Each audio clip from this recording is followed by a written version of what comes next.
Good morning. Thank you for joining us. My name is Kevin Concanon. I'm joined by Brianna Schumann, and we work for the Small Business Association of Michigan. This morning, we will talk about Nurture Benefits, what it is, who is eligible, how to apply for the subsidy, the benefit plans available, and the cost. Now, Brianna will provide the link to our support page and to our website. There's a lot of information on our support page, including the benefit plans that are available and the rates.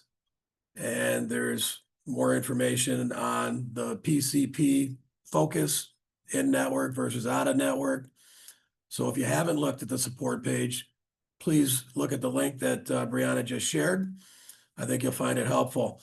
The Q&A box will be open for questions, and we'll answer as many as we can along the way.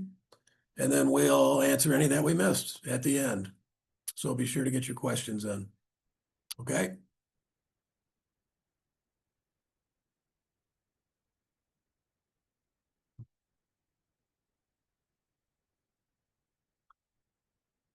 So what is Nurture Benefits? It's a Michigan multiple employer welfare arrangement. It's a MIWA, and you'll hear that term mentioned throughout. It's a multi-employer welfare arrangement. And what it does is allows employers from a certain industry, such as childcare providers, to come together to form one large group. And as a large group, they get more favorable rating when it comes to offering group health insurance. And we'll talk about that a little bit later. Nurture Benefits is a federal grant-funded 2-year pilot designed to help Michigan's licensed and licensed exempt child care providers access affordable employee benefits, including dental, vision, health, life, disability, and a retirement plan. Nurture Benefits is an LLC, and it's a subsidiary of the Small Business Association of Michigan. It's governed by a board of child care providers and one person from SBAM.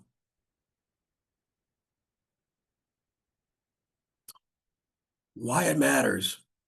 Well, currently only 35% of child care employees receive health insurance through their employer. There's a number of reasons for that.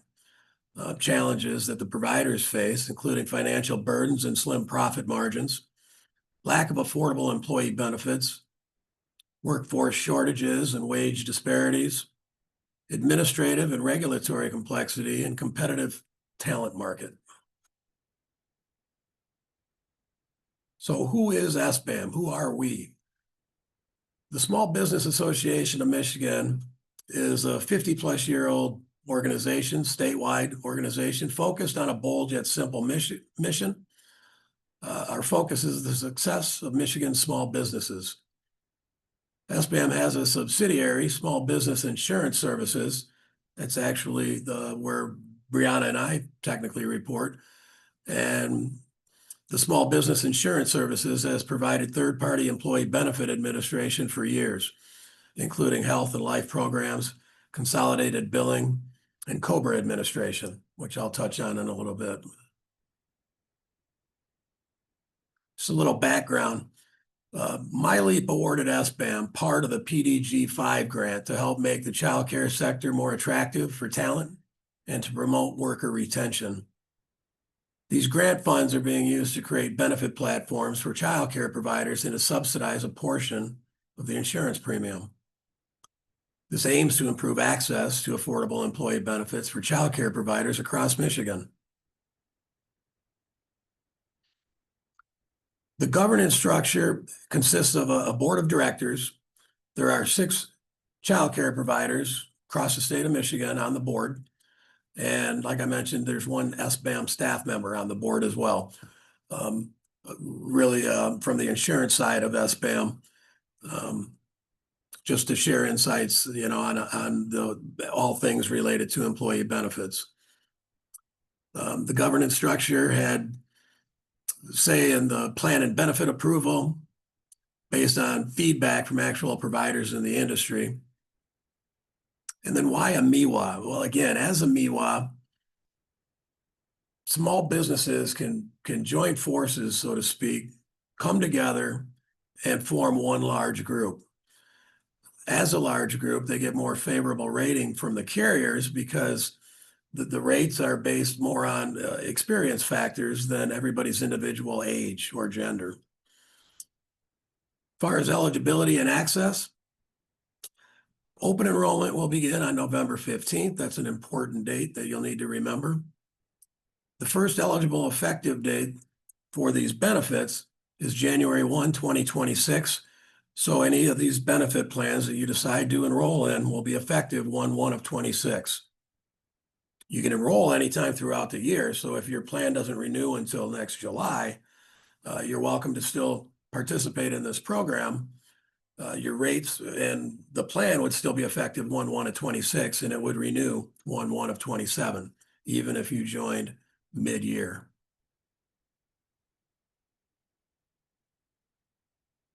As far as benefit eligibility, any active licensed or licensed exempt child care provider in the state of Michigan is eligible.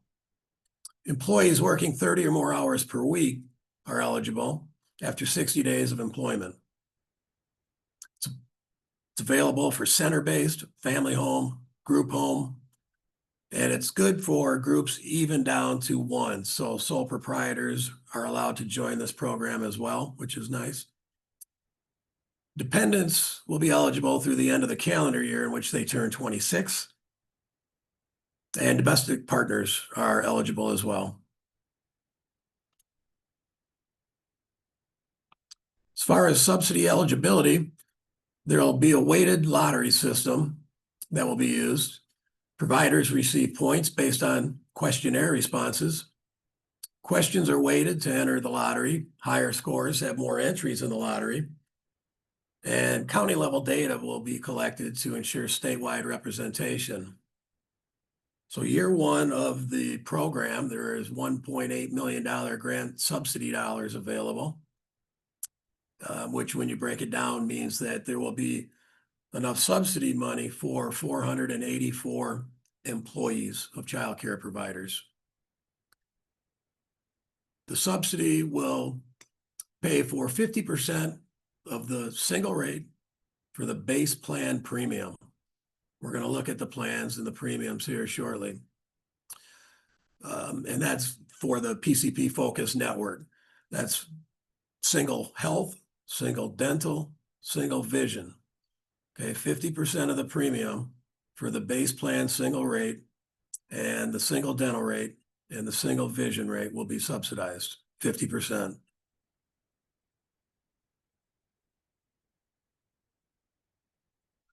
As far as the subsidy application, information we'll be needing is owner name, email, federal ID number, license number, employee name and title, the county you live in, business contacts. We'll need to know through a census how many employees work 30 hours a week or more, and we'll need to know how many work less than 30 hours a week. We'll also ask question about current health coverage status. Do you not offer employee benefits now? And if you do you contribute toward the cost sharing? Or do you offer benefits and not contribute toward the cost sharing? And then if you do offer group health insurance now, who's the carrier? That'll be helpful information too. Another question will be whether or not all employees are offered coverage or just certain segments of your business, maybe just teachers, maybe not aides. So we'll need to know who is offered coverage if you currently offer group insurance. We'll need an electronic signature, and like I said, we'll need an employee census listing everybody, whether they're going to enroll or not, listing how many hours a week they work.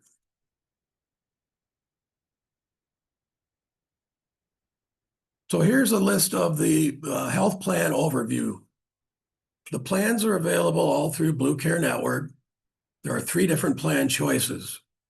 The first one in that first column there, that's the base plan, okay? The base plan has a $6,350 per member deductible. It's tied to an HSA. Once the deductible is met, the $6,350 for the individual, once the deductible is met, everything is covered at 100%. Prescription costs are covered after the deductible. And all of the preventative services are provided at 100% for all three of these plans. So the base plan is that first column, $6,350 deductible tied to an HSA. That's the base plan. The mid plan offers a $4,000 deductible for an individual, and you can see the benefits listed there at a glance for that as well. Again, 100% preventative. Prescriptions are covered after the deductible. And then we have the third plan, the high plan. Now that's a lower deductible. It's $1,500 deductible, lower deductible, higher the premium, but $1,500 per member. And again, preventative covered at 100% for all three of these plans. So those were the three choices for the medical. Then we have a dental and a vision option. Okay, these are freestanding plans, the dental and the vision. You can waive offering medical for your employees and still decide to enroll in the dental and vision, or just the dental or just the vision. They're both standalone policies. The dental is a blue dental PPO. The services provided, 100% for Class 1 services. Those are your 6-month checkups and cleanings. The Class 2 services covered at 50% per member, and those would be the fillings, things like that.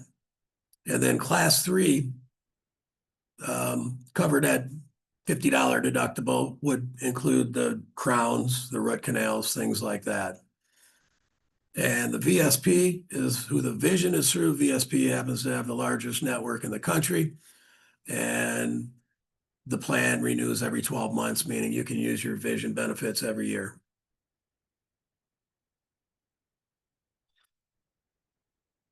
And again, all of these plans are listed on the support page that Brianna gave you the link to earlier.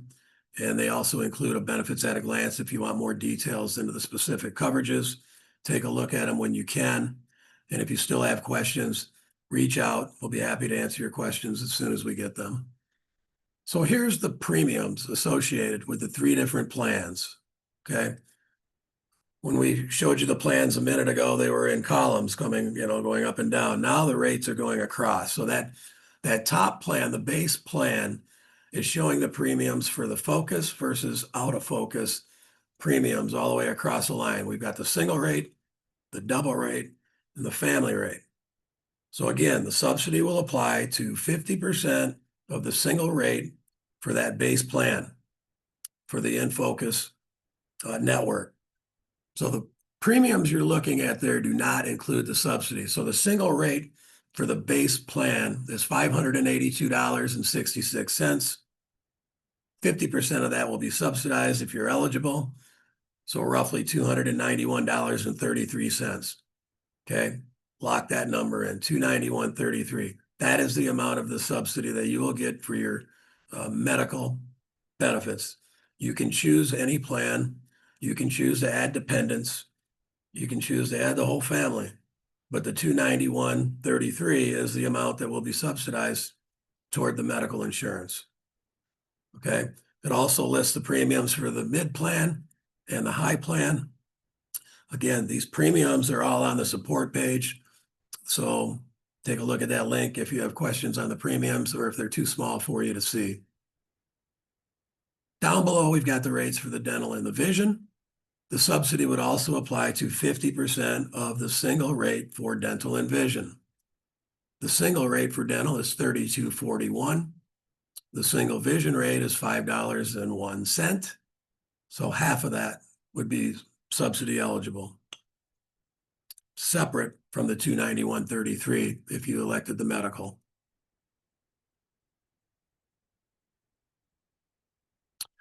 There will also be a life and disability option through One America Financial. We hope to have the details of the plan there by the end of this week. And when we do, we'll update our website and our support page, listing the benefits, the plans, and how that works as well. So keep an eye out for that coming. We expect that very soon. Finally, there's a 401k option. This flyer, along with some other brochures, are on the support page too, explaining the program and how it works. But basically, because you are a MIWA, and everybody is banding together to form one big group, many, if not most, of the administrative costs of offering a 401 plan have been outsourced to a third-party financial institution, in this case, Transamerica. They do the underwriting and they do the administration for our 401 plan, 401k plan. So it's a nice option to have available. Take a look. If you have more questions after looking at the flyers on our support page, by all means, reach out. As far as an employer checklist, things to watch for or to get ready for, be sure to create an account at the link that's posted there. It's also the link that Brianna had posted earlier. Take a look at that. Go back there regularly. We're always updating the information out there, including the FAQ that's posted. November 15th, that's a big day for this program. That's when open enrollment will begin. That's when the application and the employer attestation form will be out there. That will need to be completed in order to determine who's subsidy eligible. Nurture care staff and enrollment to benefit portal. We have a team in place on our staff designated specifically to support nurture benefits. I'm part of that team. Brianna's part of that team. There are a few others of us. So we're available to assist, not just through open enrollment, but throughout the duration of this program. Just getting enrollment paperwork around, including a census. We'll need a census listing all of the employees, not just those who are going to enroll, including the number of hours worked, whether it's more than 30 hours or less than 30 hours a week. Again, they would need to be working more than 30 hours a week per average in order to be eligible for the benefits. Employer contributions, that's totally up to the employer. Some employers may want to chip in to the cost of the premium, others may not. Totally up to the employer. It has nothing to do with whether or not you're eligible for the subsidy or enrolling in this program. That's a decision made at the employer level. And then COBRA paperwork. Something many of you probably aren't used to or familiar with is, well, now that you have banded together to form one large group, now you're subject to COBRA administration. Our Nurture Benefits team has many years of experience administering COBRA, and we will handle all of the COBRA notices that need to be sent, and make sure that all of you will be compliant with the COBRA law. Our team has been doing the COBRA administration for other employers for years and years and years. So we do have quite a bit of knowledge in how to administer the program when notices need to be sent, and we will take care of all of that at no charge. Delivering care, like I mentioned, we have a designated team on staff, licensed agents that can assist and help you interpret the benefits at a glance. If you have questions, what any of it means, or maybe what would be best for your employees, your staff. We'll provide a complimentary summary plan description, which all employers offering group benefits are required to have. We'll provide that complimentary. Again, we'll take care of all of the COBRA compliance, and we have a designated phone number just for this program. And again, a staff to support this throughout the process. The Nurture Benefits portal, I think we've mentioned that a few times, and it's in the chat. Once the open enrollment is up and ready to go on November 15th, submit the required documentation, consider which plan level you're considering, determine whether or not you'll offer any of the additional benefits like the dental, vision, the life and disability, the 401k, and then we will manage all of the billing. You'll receive your monthly invoice directly from us.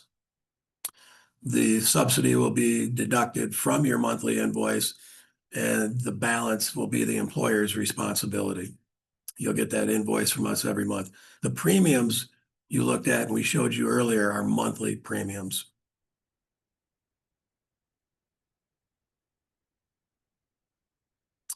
Strategic sustainability, this is a 2-year program.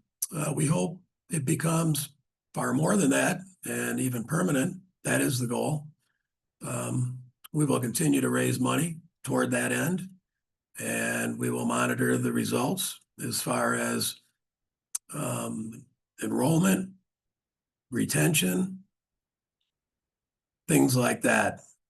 And again, we hope this is a long-term solution, not a 2-year program.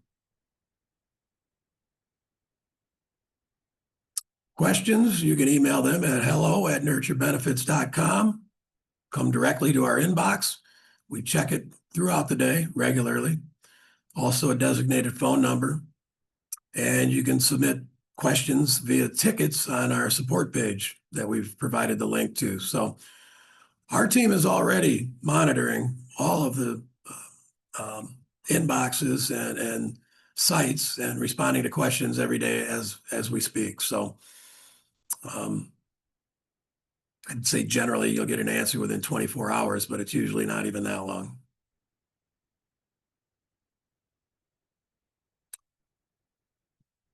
That wraps up this part. Now it's Q&A time. Are there any questions out there that we haven't answered that we need to pick off before we're done today?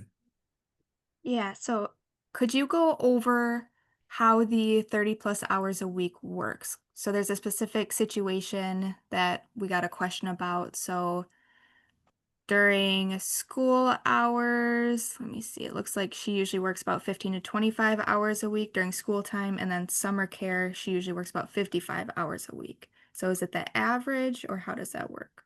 It's based on the average over the past 9-month period. Take a look back, 9 months on average. If they're more than 30 hours per week, they're eligible. If they're under 30 hours a week, they're not. Okay. And then could you go over again what exactly the subsidy covers?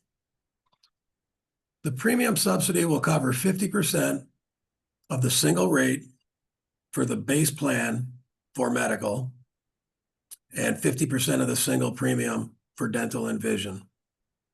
The rates were posted and they are on our support page. But the subsidy dollar amount, when you break it down, is $291.33. That's half of the single rate for the base plan.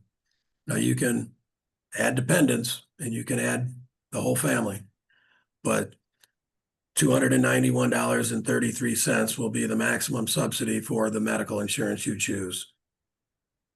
50% of dental, 50% of vision as well. I hope that helps. And then next question we have says, for clarity, the individual applies for the benefits, not the owner of the organization, or does the organization have to start the process? So could you go over like the employer benefits? It's all up to the employer. So if the employer decides to fill out the questionnaire, try to become subsidy eligible, they want to participate in this program, it's the employer's decision. Employees will not be able to participate if the employer isn't participating. Okay, the employer doesn't have to enroll, but they need to participate in this program in order for their staff to enroll. Okay, they're going to get a monthly invoice from us after the subsidy has been deducted from the invoice, and that invoice is going to go directly to the business owner, the provider. Then they're responsible for the balance, whether they, pass some of that off to the staff. That's totally up to each individual business. And then that actually goes right into our next question, which is how would I collect premiums from employees? Would I do it through payroll? You could. That's not something we get involved in. We don't have anything to do with the payroll, but that's something you would have to work out on your end as the employer.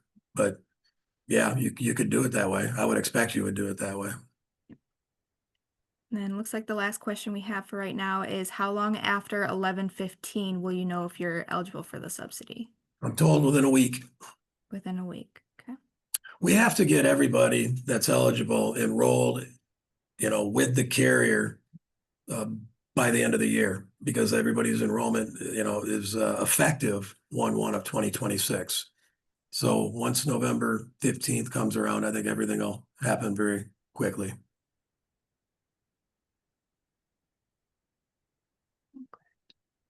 Keep them coming. We have another webinar tomorrow at 11 o'clock. Yep. And then we have two more next week. We've had a real good turnout so far for the three we've already done. This is the fourth. Okay. Last question. Does the continuation of the program depend on grant or state funding, or would the program work to be self-sustaining after 2 years? Ideally, it would be self-sustaining after 2 years. I know that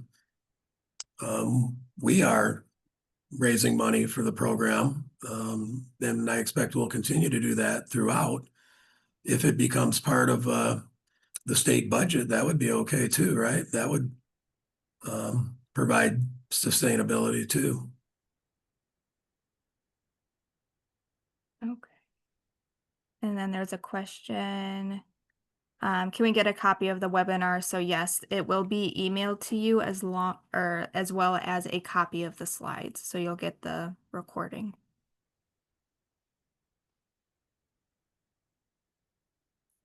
Okay.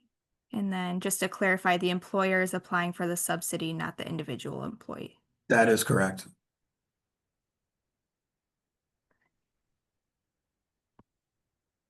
And then if we currently cover employees with BCN insurance, would teachers need to change doctors? Not if they're in network. There's a site you can go and take a look as to whether or not they're in network. But if you're in a BCN plan now, this is a BCN plan too, but it's a PCP focus plan. So I would check if I were you, but I think it really depends more on what county you're in than anything as to whether or not you'd have to change doctors. And there's a map on the support site too of all of the counties where the PCP network exists. Yep. Doesn't mean there's not providers that you can go to in those other counties. They're just not part of the PCP focus network. Mm. And then is your organization collecting data on this impact? We're going to provide data and results to the state of Michigan and the board. So yes, I expect we're going to collect quite a bit of data on this. We hope it's very successful and something we can not only sustain, but maybe duplicate in other industry segments. Who knows? Okay. After the 2 years, do you have to be enrolled again to be eligible? People will apply every year for the subsidy. Okay. Once we know who's subsidy eligible for 2026, you're good throughout 2026. And then this process will start again leading up to 1/1 of 27. Hopefully we'll have more money and, won't have to turn anybody away. And then what if after the 2 years you're not picked for eligibility, then do you lose the insurance? Well, if the plan goes away, then I would suspect yes, but that's a long way down the road, and we're counting on that not happening. So one of the questions, if they don't need coverage until October of 2026, should they apply now or should they wait until it gets closer to that time? I would suggest they wait closer to that time. The slots that are available for 1/1 of 26 are going to likely be long gone by October of next year. And at that point, probably better off gearing up for 1/1 of 27. You can still enroll, but there probably won't be subsidy dollars available for those remaining months of 2026. Even if you're not deemed subsidy eligible as an employer, you can still participate in this program.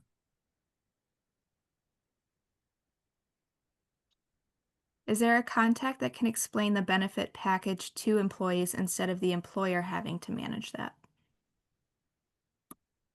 Yeah, anybody on the nurture benefits team. I mean, I would, Brianna could. Anybody on our team would be able to and willing to do that. That's why we're here, and we're going to support this program throughout the whole process, not just open enrollment.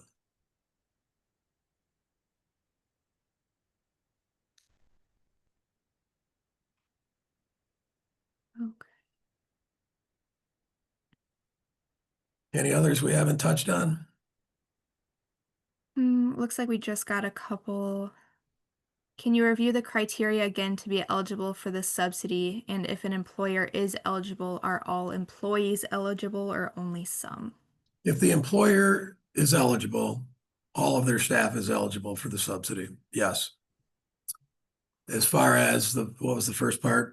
The questionnaire, the attestation Yeah, form, like how you become eligible. Let me see. that would be the step one on November 15th, is to complete that attestation form, along with another questionnaire that's out there, just contact information, license number, things like that. I haven't seen that form yet, but it'll be on our website November 15th. Completing that begins the process. Okay. And that's all we have for questions right now. All right. I want to thank everybody again for joining us. Thanks, Brianna, for your expertise behind the scenes. And we have another webinar tomorrow, 11 o'clock. If you know of anybody that might be interested, again, you'll get a recording of this by participating, and you'll get a copy of all the slides as well. Stay tuned to that support link. That's what we're updating as we get more information. So I appreciate everybody's time this morning. Reach out if you have more questions. Thank you. Have a great day.